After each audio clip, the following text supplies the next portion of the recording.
আসসালামু আলাইকুম। তো আজকে আবার এক নতুন ভিডিও নিয়ে আপনাদের সামনে হাজির হলাম।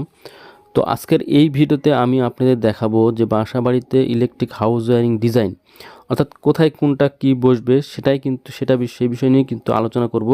তো এখান থেকে নতুন যে বাসাবাড়ি হয় সেই বাসাবাড়িতে যদি আপনারা করতে যান সেক্ষেত্রে কি কোথায় কি বসাতে হবে সেটাই কিন্তু ইলেকট্রিক পণ্যগুলো সেটাই কিন্তু আমি আপনাদের এই ভিডিওতে দেখানোর চেষ্টা করছি। তো ভিডিওটি লাস্ট পর্যন্ত দেখতে থাকুন, অবশ্যই এখান থেকে কিছু না কিছু জানতে পারবেন এবং শিখতে পারবেন। সেই উদ্দেশ্য লক্ষ্য নিয়ে প্রতিনিয়ত ভিডিও দেওয়া থাকি। তো আমি প্রথমে কিন্তু আপনাদের দেখাচ্ছি যে কোথায় এখানে দেখেন গিজারের সুইচ আছে, টয়লেটের উপরে গিজার বসে ফল ছাদের উপরে। আবার এখানে বাইরের লাইন করা আছে, বাইরের অর্থাৎ বাইরে যদি আমাদের কলিং বেল থাকে সেই কলিং বেলের লাইন এপার দিয়ে চলে গেছে, এই লাইনটা ঢুকেছে। এখন এখানে পুরোপুরি বিল্ডিংটা এখনও সম্পূর্ণভাবে রেডি হয়নি, যতটুকু হয়েছে ততটুকুর কাজই কিন্তু আপনাদের আমি দেখাবো এই ভিডিওতে। তো একটা ধারণা পাবেন, ধারণা পেলেই কিন্তু আপনি কাজটি আপনার নতুন বাড়িতে করতে পারবেন। তো সর্বপ্রথম আমি আপনাদের বলবো, আপনাদের প্রত্যেকের বাড়িতে কিন্তু এসির যে ফ্ল্যাট বাসারই কথা বলছি, তো এসির যে 3 পিন সকেট থাকে, অবশ্যই এসির কম্বাইন্ড বক্স থাকে, সেই কম্বাইন্ড বক্সটা কিন্তু আপনাদের লাগাতে হবে এসির জন্য। আপনি বাড়িতে যদি নাও করেন, ফ্ল্যাট বাসাতে যদি মানে করে রাখা ভালো, যদি আপনার ভবিষ্যতে আপনার এটা লাগবে।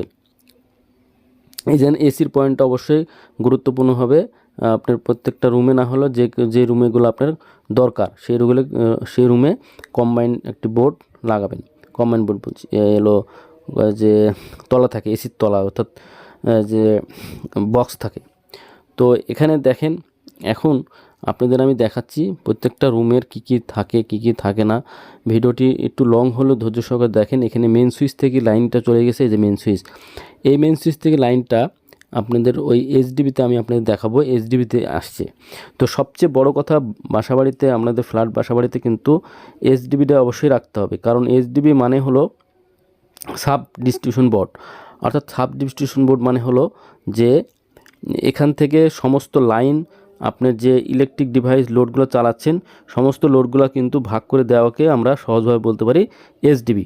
অর্থাৎ এখান থেকে আপনি সব কিছু আপনি কিন্তু অন অফ করতে পারবেন। এই যে দেখেন এইচডিবি সার্কিট ব্রেকার, তো এই সার্কিট ব্রেকারগুলাই কিন্তু মূলত এই প্রত্যেকটা ঘরকে নিয়ন্ত্রণ করে, অর্থাৎ সুইচ বোর্ড হোক বা এসি হোক বা গিজার হোক, পাওয়ার সকেট হোক, সবগুলাই কিন্তু এই একটা ফেস এবং একটা নিউট্রাল নিয়ে আসে এখান থেকেই অন অফ করার জন্য।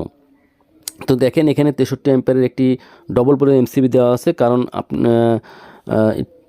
আপনি লোডের উপরে কিন্তু ভিত্তি করে কিন্তু আপনাকে এই ধরনের যে 10 লাগুক বা 6 লাগুক, তো আপনাদের একটা সুইচ বোর্ডে 800 অ্যাম্পিয়ার থাকে, এই 800 অ্যাম্পিয়ারের লোড কিন্তু 6 অ্যাম্পিয়ার নিতে পারবে, 6 অ্যাম্পিয়ার দিবেন আর 6 অ্যাম্পিয়ার দিবেন। আর এখানে কিন্তু প্রত্যেকটা সুইচ বোর্ডে কিন্তু প্রত্যেকটা সার্কিট বোর্ডে 10 অ্যাম্পিয়ার দেওয়া আছে। তো এখানে সার্কিট ব্রেকারটা কিন্তু অন্তত খুবই জরুরি আপনাদের সার্কিট ব্রেকার ব্যবহার করা এবং এইচডিবি ব্যবহার করা। সে কারণে বলবো আপনাদের বাসাবাড়িতে অবশ্যই এইচডিবি ব্যবহার করবেন। তো এখানে প্রত্যেকটা লাইন, এখানে যে এমসিবিগুলো আছে এমসিবিগুলো থেকে ফেস একটা হলো লোডের ফেস, একটা হলো মেন ফেস, এই দুটাই কিন্তু প্যারালাল হয়ে কানেকশন করা হয়ে থাকে।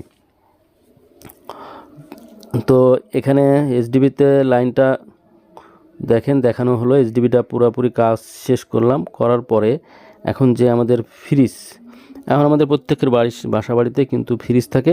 সেই ফ্রিজগুলো আমরা যে কম্বাইন্ডগুলো ব্যবহার করব সেই কম্বাইন্ডগুলো কত ফিট উপরে দেবো, তো সাধারণত আপনি 2.5 ফিট 3 ফিট দিতে পারেন, এত কোনো সমস্যা হবে না, কারণ ফ্রিজের বা যে কোনো রাইস কুকারের তার কিন্তু বড় থাকে। তো 2.5 ফিট 3 ফিট দিবেন। আর একটা বিষয় হলো যে টিভি থাকে, ওয়াল টিভি এবং নিচে পাওয়ার সকেটে কিন্তু রাইস কুকার, ফ্রিজ, ওভেন এগুলো চলার জন্য কিন্তু অবশ্যই 2.5 তার ব্যবহার করতে হয়। আর এখানে টিভির জন্য, এলইডি টিভির জন্য আপনাকে একটা উপরেই কিন্তু এরকম একটা কম্বাইন্ড তলা আগে গ্যাং বক্স লাগাতে হবে। গ্যাং বক্স মানে ওখানে কেটে গ্যাং বক্সটা দেওয়ালের ভিতরে লাগাতে হবে, তাহলে কিন্তু হবে।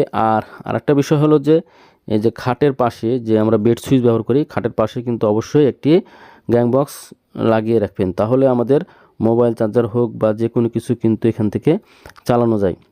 বিশেষ করে বেড সুইচের সাথে থাকলে একটা সকেট, একটা সুইচ থাকলে কি হয়, ওই ফ্যান লাইট বন্ধ করা যায়, আবার মোবাইল চার্জ দেওয়া যায়। অনেক অনেক অনেক সুবিধা যদি বেডের পাশে আমাদের একটা সুইচ থাকে, একটা সকেট থাকে।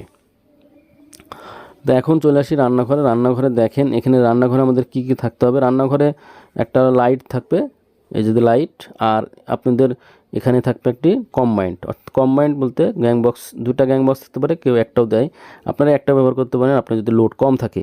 তো এই গ্যাং বক্সটা অবশ্যই 16 অ্যাম্পিয়ার থাকতে হবে, কারণ 16 অ্যাম্পিয়ার থাকলে কি হবে, আপনি লোড বেশি দিলেও সমস্যা হবে না। আর অ্যাডজাস্ট ফ্যান দিতে হবে, কারণ অ্যাডজাস্ট ফ্যান এই কারণে দিতে হবে যে ঘরের মানে রান্নাঘরের ভিতরে যদি আলো বাতাস বের হওয়ার জন্য কিন্তু অ্যাডজাস্ট ফ্যানটা ব্যবহার করা কিন্তু অন্তত জরুরি। আর এখানে বাইরে আপনাদের অবশ্যই কিন্তু কলিং বেলের সুইচ ব্যবহার করতে হবে। আর এসির সকেট, এসির যে গ্যাং বক্স থাকে সেই গ্যাং বক্সটা খুঁড়ে দেখেন, গ্যাং বক্সটা দিতে হবে ঘরের ভিতরে। আর অবশ্যই আপনারা যদি দেখেন যে 2 গ্যাং 3 গ্যাং 4 গ্যাং সুইচ থাকে, সেই 4 গ্যাং সুইচই ব্যবহার করতে হবে, 2 গ্যাং না ব্যবহার করে। কারণ সুইচ অনেক সময় নষ্ট হয়ে যায়, সেই কারণে কিন্তু সুইচগুলো একটু ভালো দিলেই মানে বেশি 4 গ্যাংয়ে ব্যবহার করাটাই উত্তম।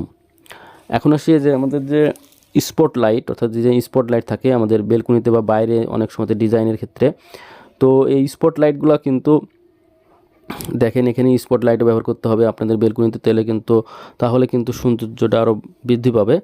তো বেলকুনিতে বা ডাইনিংয়ে কিন্তু অনেকে কিন্তু এই ধরনের স্পট লাইট ব্যবহার করতে, তো বেলকুনিতে একটি বড় লাইট এবং 3টা স্পট লাইট ব্যবহার করা হয়েছে।